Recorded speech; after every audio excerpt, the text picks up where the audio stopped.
Hi friends, welcome to Sai KV channel. இன்றைக்கி நம்மளோட சேனலில் ஒரு சூப்பரான ஒரு டிஷ் தான் பார்க்க போகிறோம். இது பார்த்திங்கன்னா சுட சுட காலி ஆயிரும். அந்த அளவுக்கு டேஸ்ட் சூப்பராக இருக்குங்க.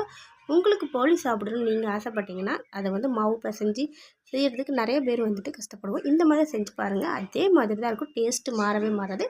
கண்டிப்பாக ட்ரை பண்ணி பாருங்கள். இப்போ வாங்க வீடியோக்குள்ளே போகலாம். தேங்காய் துருவி எடுத்துருக்கேன். சர்க்கரை அதோடு சேர்த்து கலந்து வச்சுக்கிட்டேன். இன்னொரு பக்கம் பார்த்திங்கன்னா நம்ம மாவு கலக்கிக்கலாம். மாவு மைதா மாவு தான் நான் எடுத்திருக்கேன். மைதா மாவு எடுத்தால் தான் டேஸ்ட்டு அதே மாதிரி இருக்கும். அதில் கொஞ்சமாக மஞ்சள் தூள் சேர்த்துக்கிறேன் கலருக்காக. இது மாவு பிசைஞ்சு கூட நம்ம சேர்த்துக்கலாம். எனக்கு மாவு கரைச்சி எடுத்திருக்கேன். இப்போ தோசையாக ஊற்றிக்கலாம்.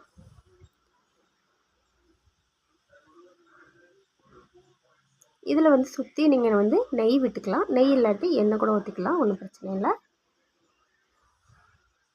இப்போ நம்ம கலந்து வச்ச தேங்காய் சர்க்கரை இதை இதில் சேர்த்து ஒரு மூடி போட்டு மூடி வச்சிடலாம்.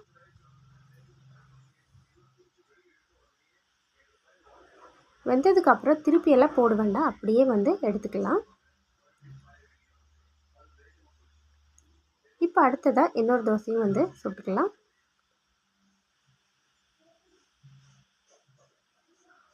உங்களுக்கு மைதா மாவு வேண்டாட்டி நீங்கள் கோதுமை மாவில் கூட செஞ்சுக்கலாம்.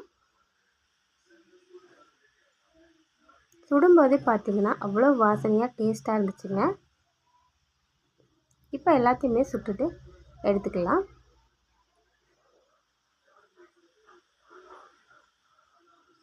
கண்டிப்பாக எல்லாருக்குமே இது பிடிக்குங்க. பாருங்கள், இப்போ இதையும் நான் எடுத்துக்கிறேன். அவ்வளோதான், சூப்பராக ரெடி பண்ணியாச்சு. என்னோடய சேனல் பிடிச்சிருந்தா ப்ளீஸ் லைக் பண்ணி மறக்காமல் சப்ஸ்கிரைப் பண்ணுங்கள். இதே மாதிரி நீங்களும் உங்கள் வீட்டில் செஞ்சு பாருங்கள், எல்லாருக்கும் கொடுத்து சாப்பிட்லாம். வீடியோ பிடிச்சதா லைக் பண்ணுங்கள், மறக்காமல் சப்ஸ்கிரைப் பண்ணிவிட்டு பக்கத்தில் இருக்க பெல் பட்டனை கிளிக் பண்ணிக்கோங்க. பாய்.